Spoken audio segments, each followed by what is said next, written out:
Well, hello everybody and welcome to today's Instagram live. I have just had a power cut, so if I suddenly disappear, then that's why. I'm going to be joined by the lovely Marielle Baylis, who I'm just inviting to the live now, and we're going to be talking about Instagram shopping or meta shopping. To wait for Marielle to join.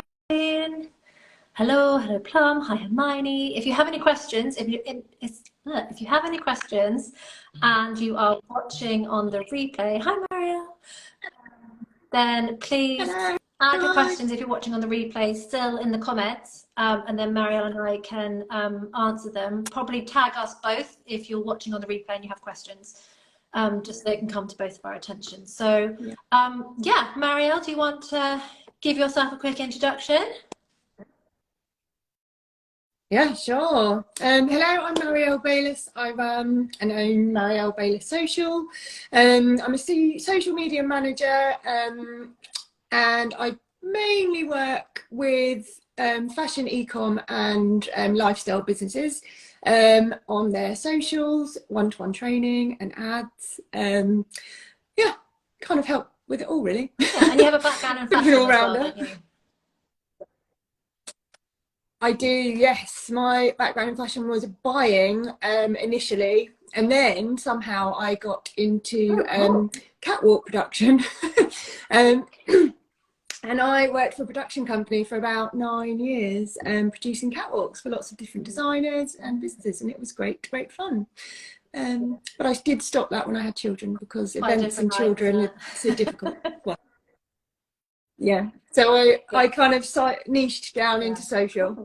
And for anyone that's watching that doesn't know me, I'm Hackett. I run You Have Me a Hashtag, and again, I'm a social media manager. I also offer strategy, one-to-one training, group training, and Instagram shopping setup. Or I guess it could be like an Instagram shopping audit if you've got to the point where your Instagram shop hasn't quite succeeded, sort of taking on all the problems and then hopefully making it succeed. So Marielle and I had a practice yesterday, and we've made a few notes on the sort of common, like most commonly asked questions.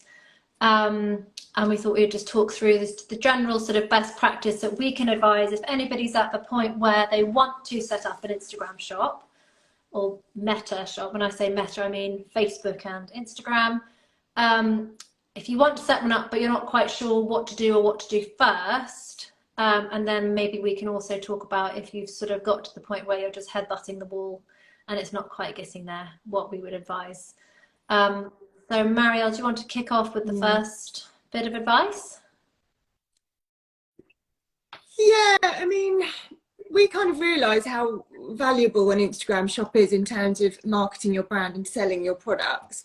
But in our experience, we know that it's not actually that easy. It's not always easy. I think for some businesses it's an absolute breeze, and for others it's a real struggle, and it can take a long time to get approved. And I think a lot of businesses get very frustrated with the process, and I can see why. Sometimes I don't think it's as clear as it could be. So there's two ways that you can apply for your shop. It can be done on your phone, and again, some people breeze through that process and their shop gets approved really quickly. Others, it's not on your as phone easy. You mean within the Instagram app, sort of following yeah, in your settings it will say set up an Instagram shop, and it just looks so easy. You're like, join it, just a few clicks and you're done, and that's not always the case. So sometimes when you do it that way, vital information that Instagram wants and needs isn't there. So when you apply your first time, it's done by AI, so a bot, and it will literally just kind of scrape your website, scan your account, and it basically just ticks boxes. And if the boxes aren't ticked, then it's just a reject. The second review, if you once you get rejected the first time, you get an opportunity to request a review, but it won't tell you what you've been rejected on. That's generic. You don't comply with our policies, and you have to look at their policy list, which is really long. Yeah. extensive. Yeah, so it can be difficult. Then you get a second review, and that is done by a real person. So you've got a better chance of being accepted, but you have to make sure you've made a certain amount of changes and really been quite thorough. But a lot of people don't know what those things are. So that's kind of where we're going to start, I think. So products. Products, there is a commerce eligibility requirements document which specifies what your products need to be, and obviously they need to be physical products, so you can't sell services currently. It has to be a tangible product that you can sell. So even things like gift cards, you know, a lot of people and shops understandably have gift cards on their website, but that is often one thing that won't comply with the policies because it's not something that you can send and receive sort of in the post. So yeah, gift cards are a no. It has to be an actual product that gets bought and sent. Yeah. So that is obviously you have that's the first starting point, is like you have to comply, your product has to comply. There are some products that don't, some absolute no-nos like weapons, alcohol, medical and healthcare are quite a sticking point. I see a lot of medical and healthcare kind of get through, but generally it's I think on the problems that you solve. I set up one recently actually for a podiatrist, and you know, things like socks, insoles, things like that were fine, but anything that had the sort of chemicals and offered more of those solutions, I think it's more to do with the claim of what they sell and obviously what's inside them that can be a bit tricky. And I did say that was sort of a warning, some of which you can, and again, each product is, you said it can go through the appeal process. If something gets rejected, you can then still appeal, but product by product. I mean, sometimes I've seen, like, it depends on if it's a medical product, it can be the dosage as well and things like that. So there's loads of little intricacies, but it's definitely worth checking that first. And then we spoke about this yesterday, didn't we? Website domain, and just generally what website platform it's on. So both of us would 100% say Shopify is going to be your best bet. If you want to set up an Instagram or Meta shop, you've got to invest in Shopify. Not only is it the best one for retailers, but also it's a sort of Meta partner, and so they have the integration there already. I love it when people come to me and say, I've got a Shopify website, I want an Instagram shop. I'm just like, you're brilliant, well done, thank you. We both appreciate it is definitely that bit more of an investment, and you will see the price per month, versus other website providers. But again, we spoke about this yesterday, and you've got to think, as a small business owner, if it is just you, if it's going to save you time, what value do you put on your own time faffing around with a website that isn't as user-friendly, that is going to take that bit longer to get everything done? It's going to save you so much time and therefore so much money and value. Your time is key value. So you've got to just think, make that investment. And again, you've got the sort of tiers. If you're a small business, then I would say it is affordable, but it just makes sense really to have that one. We can do Squarespace, WordPress with a WooCommerce plugin is also an option. There are other ones I've done. No fault, Hannah's there. It's Magento. I think Magento, there's a partner as well. But of all of them, like you say, if someone comes to me and says, Magento or a different one, I'm like, Shopify. They say Shopify, and I'm like, great.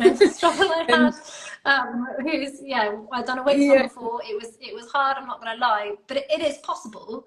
But it just means that it might take up more of, if someone's coming to us, it might take up more of our time to do it, and that's also going to cost potentially then more of outsourcing to someone else. So Shopify is the dream. The Shopify, in terms of integration, not only for your Facebook shop, but if you are going to, I think the beauty of Shopify is that it's just a couple of clicks and you've kind of almost set yourself up for your Instagram shop, plus your pixel setup, plus your setup for advertising as well. The integration is just so smooth that it's kind of dreamy. So we like that one a lot. Okay. One of the things that I have been coming across recently is trustworthiness. So I've been speaking to for some of my clients, I get onto Facebook chat and I have to really kind of drill down on what is the issue that we're having here with this. And quite a few times I've come up against Facebook, the Facebook page. So I think some people just think they need a Instagram shop and an Instagram account, but actually you have to have a Facebook page, and your Facebook page has to look and represent your business well. So with clear imagery, all your business information, but it also has to have engagement and a growing following as well. It's not enough to have 9,000 followers on Instagram and none on Facebook. You've got to show that you're there in both realms. Meta owns both and they want you to be using both. And I think a lot of people put all their efforts into Instagram and have kind of parked Facebook pages because engagement there is really hard. But also, I've noticed people, and we've set up a Facebook shop, for them as well. And when we've looked at their insights sort of a month or so later after setting up the shop, you can see the visitors, and I'm like, so you've got visitors to your Facebook shop. You don't do anything on your Facebook page, but you've got visitors to your Facebook shop just by having a shop there. So again, it's just, it's sort of, still the word I was looking for yesterday, but I can't remember it. Free. Free eyes, free sort of advertising, or just free retail space. No, what's the word I'm looking for? Anyway, I won't. I know what you mean. Yeah. Think of it either. We were thinking this yesterday, weren't we? But I think it especially because you can cross post between both platforms. So if you're putting all your efforts into Instagram, it doesn't take any extra energy to just cross post to Facebook, and then all that content's going there anyway. But if that's a massive tick in terms of shop approval because you're there in both spaces. So Plum's just said Facebook gets a bad rap, but actually it does bring quite a lot of, just because it's not, it might not be your existing audience or what you think is your existing audience. You've got to think new audiences each time, right? Every time you put content out on social media, you want to be reaching new people and new audiences, and so you just think there are plenty of billions and billions of people that are still on Facebook. And you get the SEO right for naming your products, people can find it just by searching into Facebook. So it's definitely one to have up there, and as you said, one to sort of keep populated. I did have it once where they approved, again for the reasons that you said about the trustworthiness, they approved the Instagram shop, but they didn't approve the Facebook one. So that can still be an option where they don't say blanket no in general, they say yes to one but not to the other, and allow you time to sort of populate and get a bigger following on the other one. But then I've also had some where we set up the Facebook page, set up the shop straight away, and it was completely fine. So and I think the caveat to this whole conversation is all of this is completely case by case.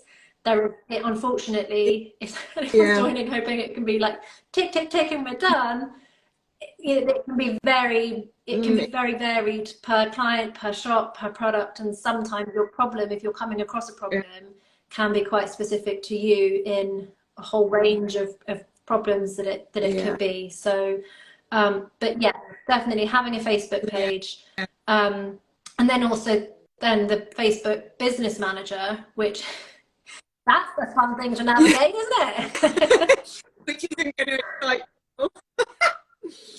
It's kind of it's the next level, isn't it? It's like a 3-tiered system. You've got like your Instagram and Facebook accounts, which everyone's quite comfortable using. Then you've got your kind of business suite, which I think most people are quite au fait with these days, where they link up their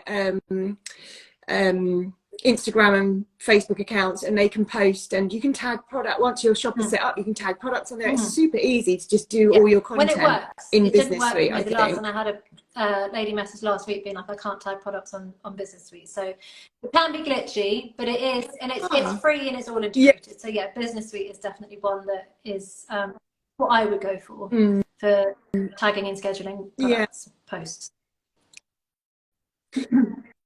So that's kind of tier 2, and then so you've got your Instagram and Facebook linked within Business Suite, but then there's another level which is kind of like a full control center, which is Business Manager, which is Meta Business Manager, and that is where everything for your business is housed. So your Instagram account, your Facebook page is linked there, your ad account, and your commerce account, hopefully when your shop is approved.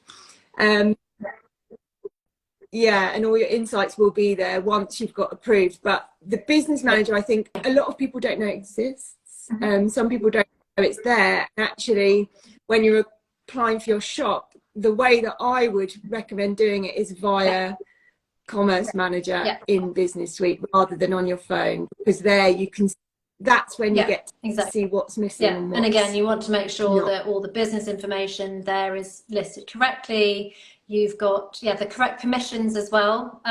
Again, sometimes I come across a problem where somebody else has helped them set up a shop. It might be a web developer who's helped to initiate that connection from the shop to Facebook, but then has connected it to their own personal Facebook Business Manager, which then the business doesn't own. And then you've got to unpick and sort of try and reclaim pages and everything. So having that done correctly is really important, because also if you go through the point of setting up on your phone and you've never even touched Business Manager and you don't even know that exists, when you have a problem, if you have a problem, you don't know where to go. And if for whatever reason, worst case, they just take down your shop, you don't have that level of support. And at least if you've got a proper legitimate Facebook Business Manager account that's all been set up correctly, you can actually get support from Facebook. And you can do their live chat and you can get all the problems sort of sorted. So yeah, that's the way to do it. And it can be hard to navigate and it can be hard to know what goes where and what you need to do. But it's, that is definitely the best way of doing it. Sorry if you hear moaning and things, that's just my dog. That is sort of quite a key thing, and it can be a bit of a mess. And then taking you into Commerce Manager as well, you can have a commerce account set up, or people think they need to set up the commerce account and then pull the shop into that, but sometimes it doesn't do the right one. I mean, I think I've had somebody who's had 3 different commerce accounts and something like 10 different catalogs in this process of just trying to get something set up, and it just wasn't working. So again, it's just understanding the functionality of that is quite key, and it's something that people just don't tell you. No, there's nothing. I mean, no. I mean, I've gone into. I had an issue, like you were saying a moment ago. I had an issue with a business where the Facebook page wasn't owned by their business manager. So the company had a Facebook page. They had an Instagram account. Facebook page was in a former employee's business manager, and we had to work out who that was, and we didn't know. Facebook can't tell you who that person is, so you actually have to kind of work that all out yourself. They can't tell you. So I can't stress how key it is to kind of get your business manager account set up properly right from the beginning, because if you do it later, it can. I was on answer a quick question. So think social, be social. Sorry, hi. Have you talked about digital products? We spoke about it briefly and just said that you can't. I think I've noticed once somebody somehow get around selling a digital product in a shop. It does go against the commerce policies. You're not allowed to do it because it has to be a tangible item, something which people can sell. You could do something like, a planner. I know a few social media managers have done like a planner, a book, or, like a notepad or something, which is branded, and you can you could have a shop sort of yourself by selling those kind of things. But yes, you can't have digital products in a Facebook and Instagram shop. No. Not yet. If they did, it would be amazing. But yeah, not. Watch this space, I guess. So we'll wait on. But as soon as it is allowed, tell everyone. We'll tell our shops ourselves. It'd be great. Yeah. Oh, exactly. but yeah, so I think yeah, business manager, if people aren't au fait with it, then that is probably something where if they don't want to do it, get involved themselves, and that is probably at the point where people come to me, or they've tried to do it themselves and they have really come a cropper and they really can't get past go. That's usually when I kind of get called in to kind of sort it out. Work out where the problems are. But and yourself as well, like we get in there, we're like, I can kind of see where this has happened. But the other thing, the last kind of thing I would say is product checks, because we spoke about this yesterday, didn't we? Like, there's so many ways to name your product. You just think it's fine to name them as they are, but actually Instagram and Facebook have got their own ideas on that. And there are certain things that you need to think about in terms of your product name as well. And, you know, things shouldn't contain, so product names shouldn't contain any like brand names that can be flagged up as copyright. So anything that's got a name like Nike, or so if you're selling something that looks like another brand or sounds like another brand, it will get picked up by Instagram. You probably won't get away with it. I had recently where somebody had a blouse and it was called a Celine blouse. It wasn't made by Celine the brand, but it had just been named that, I think, by the brand that they bought it, you know, from. And yes, they flagged that was created an issue with the shop to say it violated their commerce policies, obviously, because Celine is a trademark name. So it's just worth, again, if you're in the beginning process of thinking about setting up a shop, think about your names, think about your descriptions, and if anything could be a problem, it's easier to change it now than it is to have to try and change it sort of later on. Yeah, and anything that you think could be flagged, rather than put it in the product description, name description, move it into the actual product description rather than the title of the product. Anything with like animals and things like that can cause a bit of a problem. Because they think it's kind of live. Animals,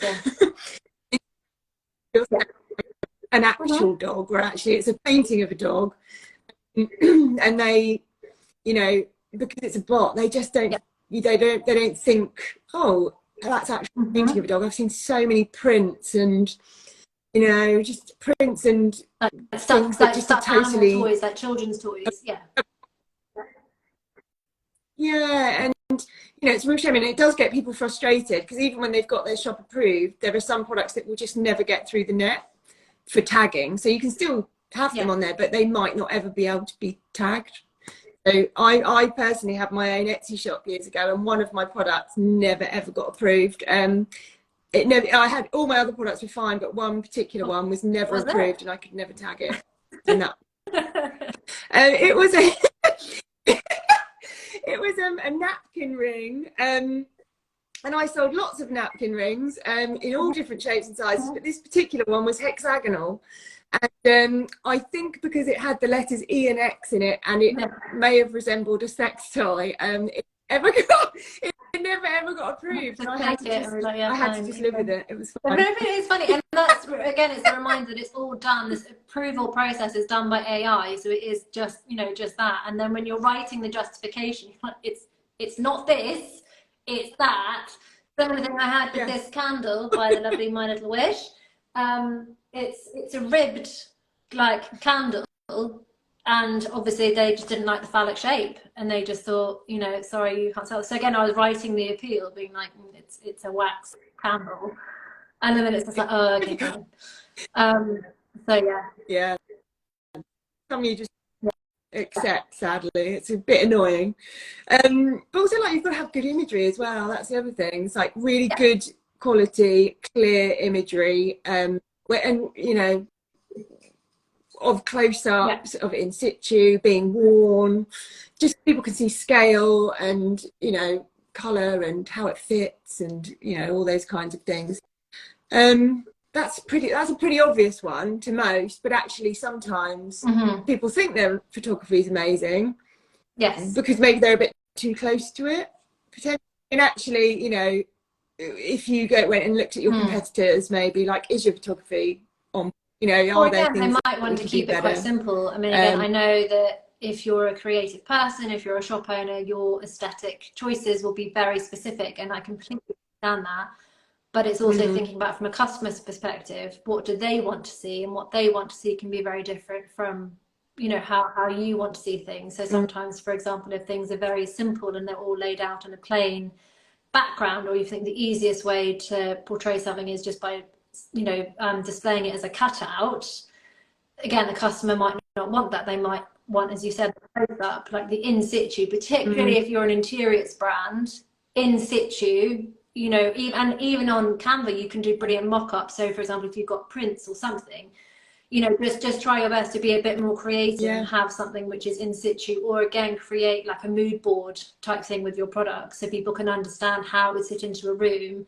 Is just going to make that intrigue that bit more, because if somebody clicks on the screen and it's just one, you know, one cut out image, they might click off. Whereas if there's more, it's that carousel that they can swipe through, and they might be like, oh yeah, that's what I wanted to see. I wanted to see how it looked on a body. I wanted to see how it looked in a room. I wanted to see how it looked, you know, on a table.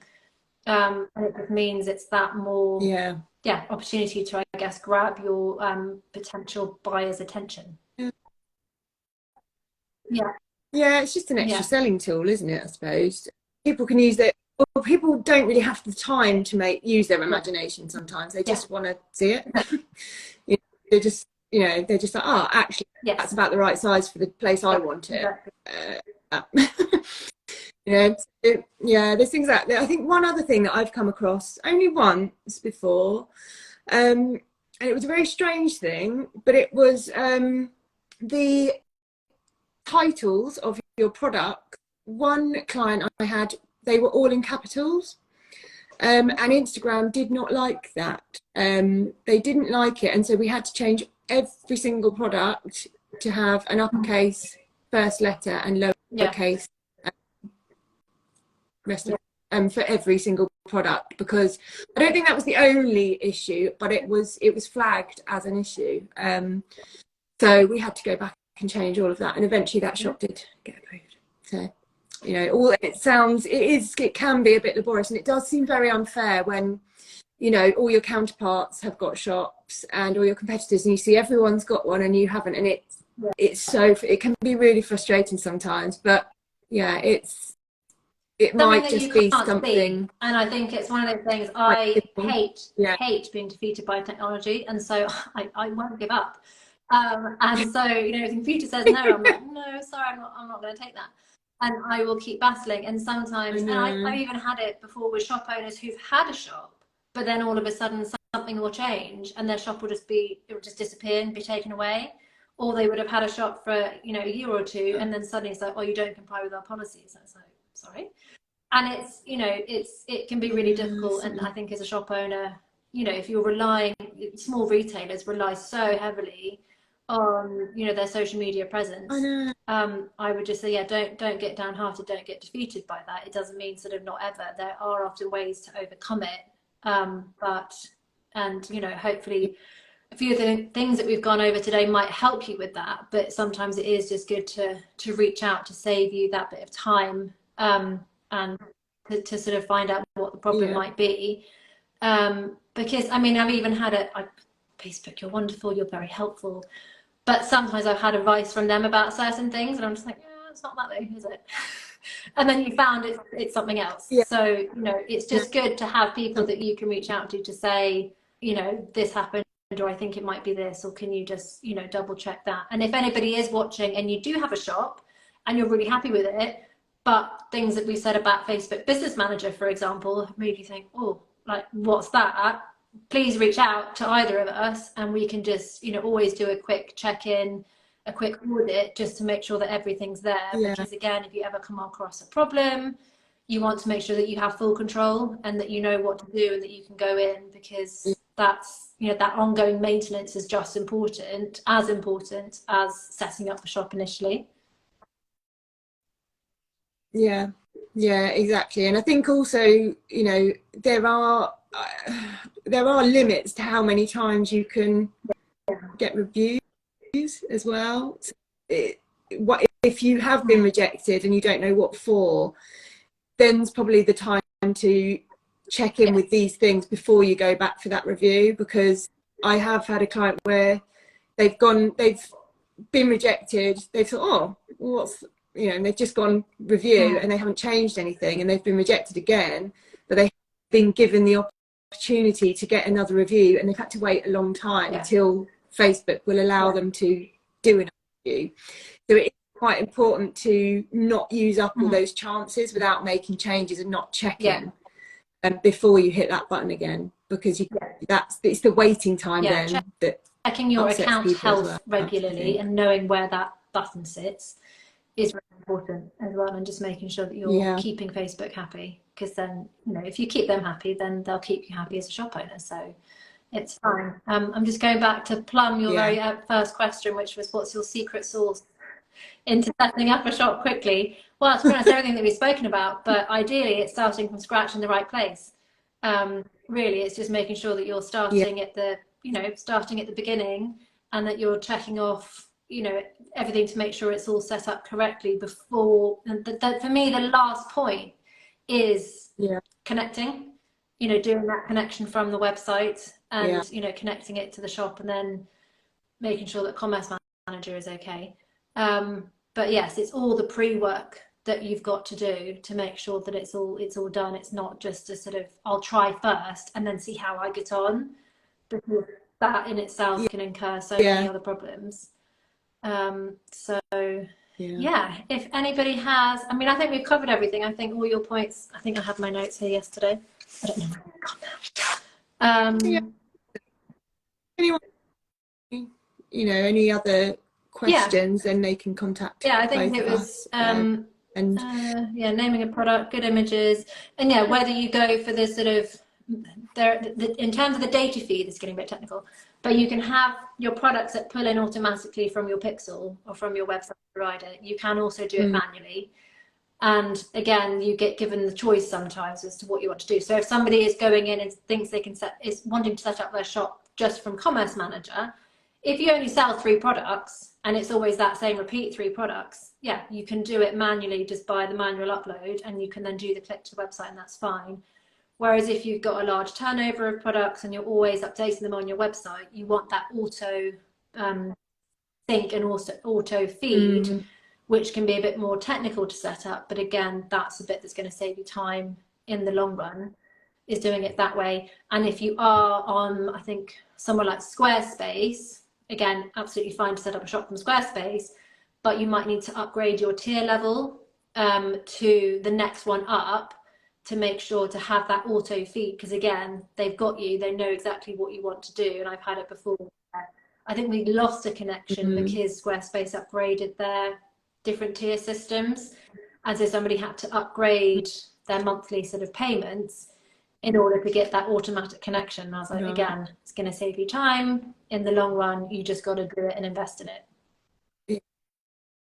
Yeah, I mean, I think if you've got more than 10 products that are rotating, I mean, to have to do it manually is not fun all the time. I think if you can link up your website feed, that's, I just think it minimises any problems going forward. I think social be socialist. I guess that's the answer to that question. If you have an automatic feed, you don't really need to do any regular maintenance, because everything you change on your website will automatically pull through to Instagram and Facebook shop. Again, in terms of regular maintenance, I always go in sort of once a week, a couple of times a week to Commerce Manager and make sure there are no issues. There are no sort of alert messages on there saying something hasn't synced, or that something has violated the commerce policies, and just to make sure that things are sort of pulling through correctly. But if you have an auto feed from your website, no, in terms of maintenance, you shouldn't really need to be doing much in terms of updating product or descriptions or prices and things. No, I mean, where that comes really into play is when you're doing a sale. So if you're doing a sale, if you've done your products manually, you've got to go and change the sale price manually. If you link it up to your website, you change the price in the website, it automatically zips through to your Instagram shop. And and it changes when people are looking. I've seen it sometimes where it has like a little sort of sale promotion button as well. automatically on the website, on the Instagram Yeah. shop, which is nice. Yeah. Yeah. As Vintage has asked something, any advice re the notification I've been having from Instagram saying they think I've been on it too long? If they are wrong, tell us. This then results in them blocking you commenting on on it posts. for too long. Can you, Ooh. as in you've been on the platform, or as in you've been like, I know that it does limit if you are commenting a lot on other people. If you're doing a lot of active engagement, I think it's something like 90 comments a day, is it? Or then a set amount of time that you can make before Instagram thinks you're a robot and might sort of limit your activity because they think you've done too much. Or again, if maybe you're a new account, Kez, and you've been following a lot of people quite quickly in quite quick succession, again, they might think that you're perhaps a robot and that you're like a, you know, something's plugged you in to follow loads of people really quickly. They might think that's suspicious activity. I don't know if that relates specifically to your shop or if it's just for general activity.